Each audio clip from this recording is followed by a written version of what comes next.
part of my life. And I would like to share with you maybe another story this year. And I call it some thought from past and present, and maybe a story about pessimism versus optimism.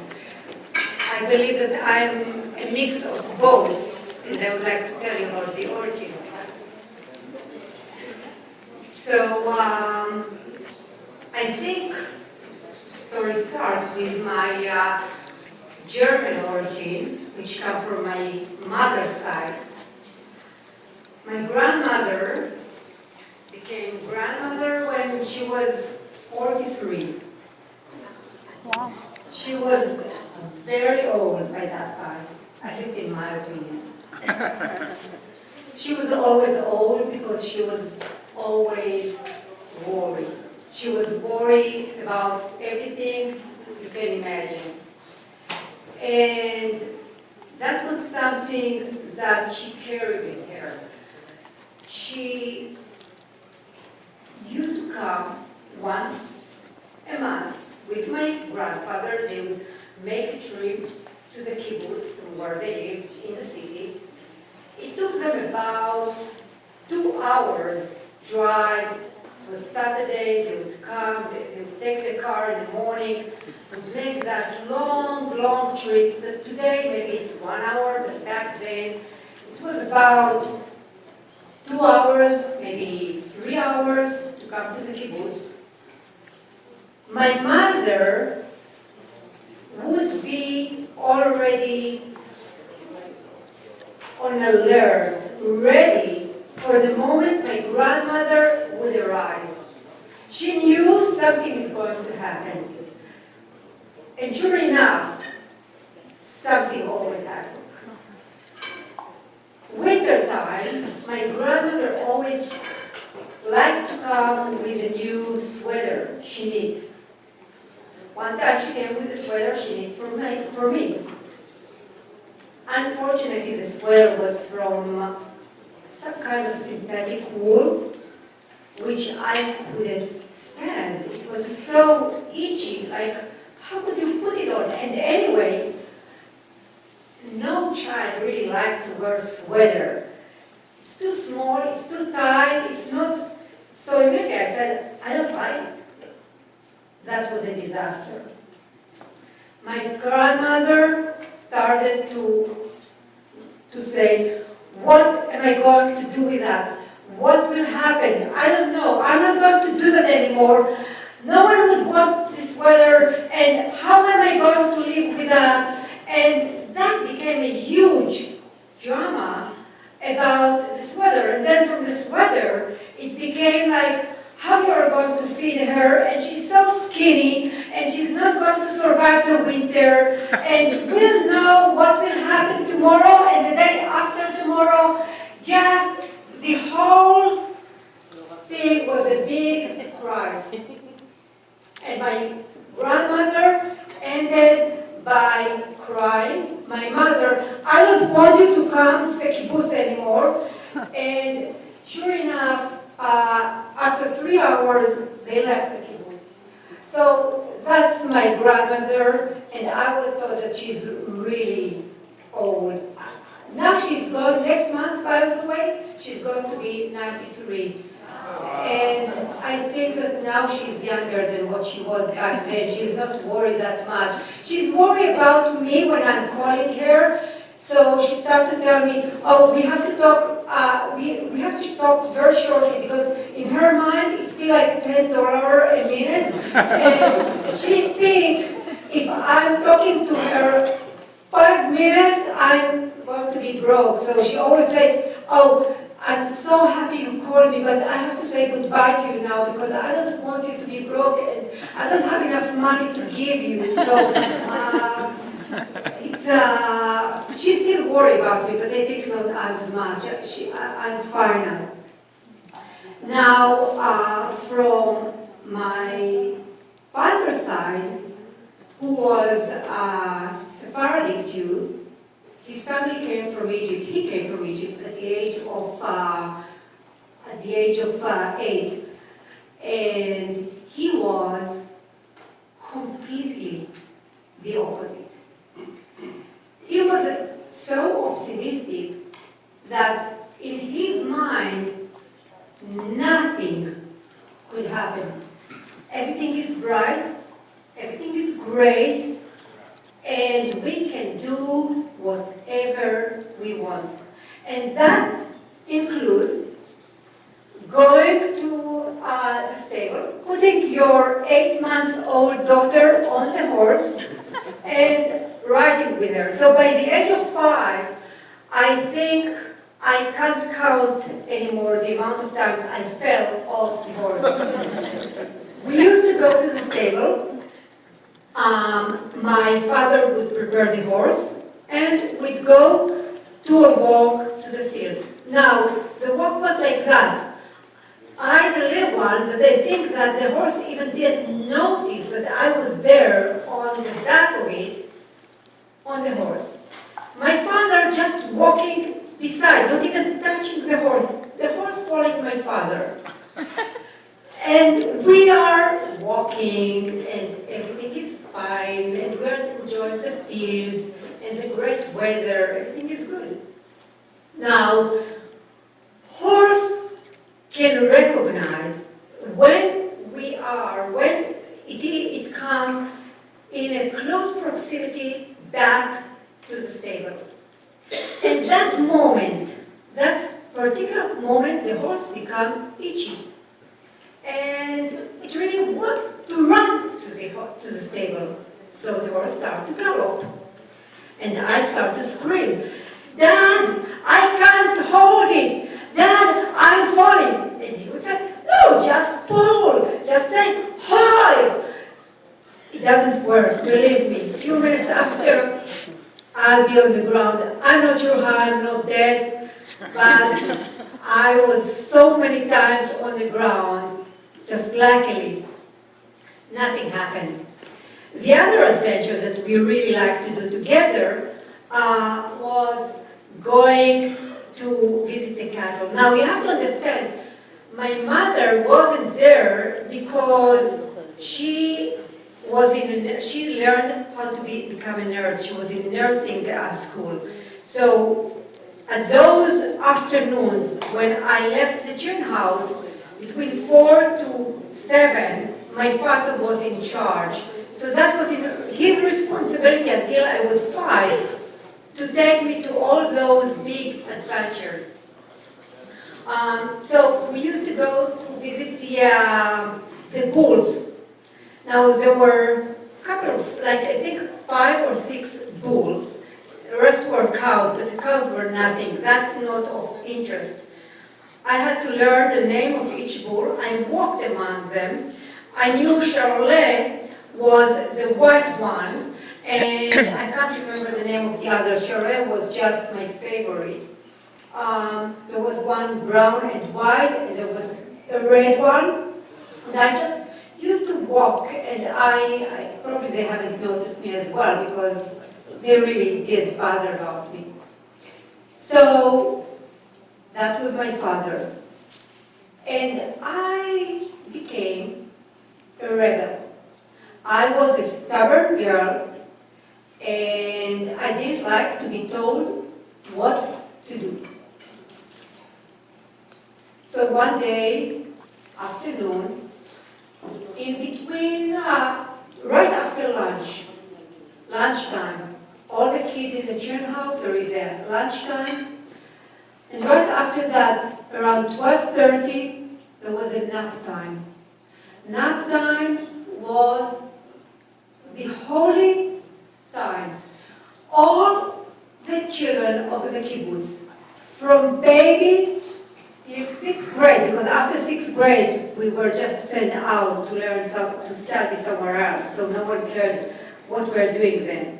But from baby to the 6th grade, everyone had to take nap. Not only nap, we were supposed to be asleep.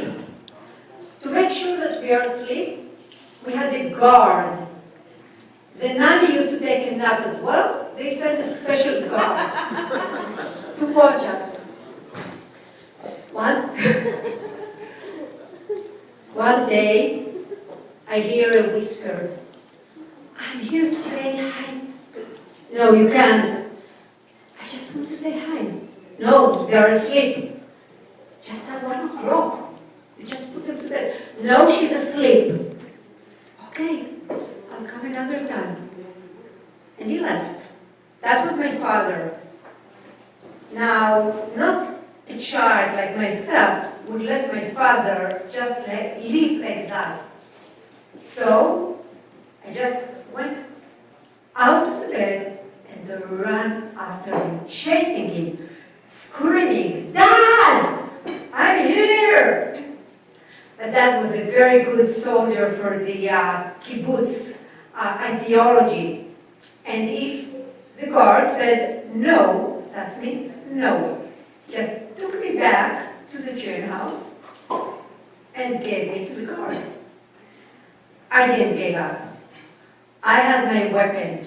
So, for occasions like that, I just took off my clothes and I ran screaming naked to the stables.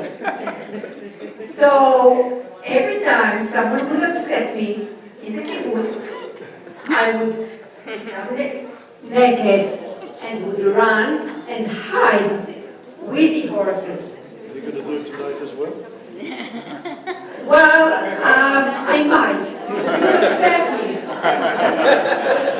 So maybe we And I think there is something genetic in that because no one else did that in the kibbutz. There are members that still remember that and still telling me, asking me if I remember what I used to do when I was little. My younger brother, he's younger than me, 14 years. He did the same. Now he did it a little bit better. He did that middle of the winter, evening time, and he embarrassed my parents running naked to the dining room so everyone can see. So we got the reputation of rebel families. But other than those moments of being really upset, I was a good girl. Or that what the member of the kibbutz thought about me. They thought that I'm a good girl. And that overall, I'm giving a good example. So that's my dad, that's me practicing. So as a good girl, I had to keep my reputation. Now, I knew that I'm not a good girl, but that was my reputation. When we were a little bit older, we had, I think we were 8 or 9, in the children house, they used to have a special pantry where they kept the chocolate and the candies for those special occasions. Now, ideology, there were no locks. It was all about trust. Now, go trust a child that know that there are candies in the pantry. They wanted to trust us, but we knew where the pantry, and we used to sneak and just take a little bit. We hoped that no one would notice that. So one day, our teacher, redhead, very easy to get upset, found out that the pantry was empty, nothing left. So she called everyone, and she started screaming at us. "You are naughty kids, bad, you are all thief. I can't trust any one of you. You are all bad and thief, and nothing good would get out of you. Why won't you learn from Osnat? She's the only one who is not stealing anything here." Sure enough, right after that, nap time, my friend telling me, "How come she's telling us to look at you and you are part of it?" Now her that I'm part of it, and of course, I didn't tell her because I was a good girl. So I had to keep such reputation. Now remember, I got my grandmother gene, so I started to worry. What will happen if my big secret would be found? I'm not a good girl. And I developed that strategy of being ready for the worst. Something bad is going to happen, and I need to be prepared. When something bad will happen, I knew, I was prepared for that. So this year, now I'm coming to the present. About February time, my dear friend Onir, who is here, came to me and she said, Osnat, I'm organizing an event to this larger-than-life organization, and I was wondering if you'll be able to have me organize that. It's a charity event, and maybe you would want to participate.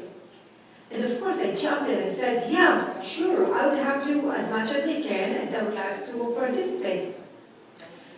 And then she told me, you know, it's a little bit expensive, the dinner.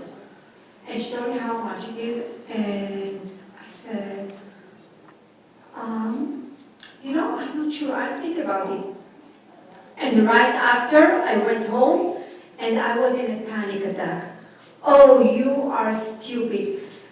You haven't sold anything in the past 3 months, no house to be sold in the near future, and you are so arrogant, thinking that you can just donate with not knowing even what's going to happen this year. For sure, this will be the worst year in your life. So immediately I called Onir and I said, Onir, you know what? Maybe it's better to do this event at the end of the year. By the end of the year, everyone much easier to donate. We know how the year went, we know how was it. It's better to do it that way. So Onir said, you know what, maybe next year, but this year I can't do it, I organized it already.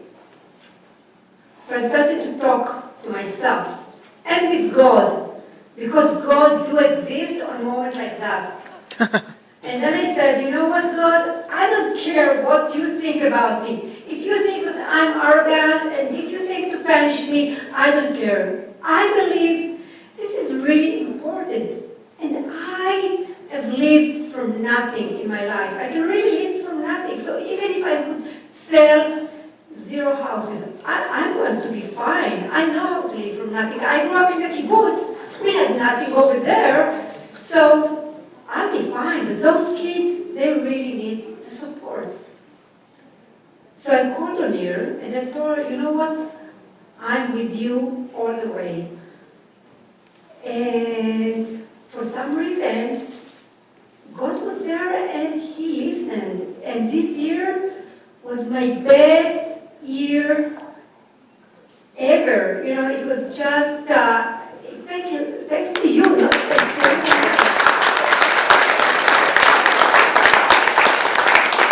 And Onir is here, and there is something I would like her to tell a little bit about this organization, Larger Than Life.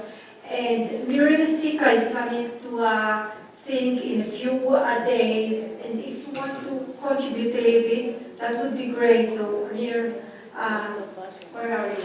Here, yeah. Wow, what an introduction.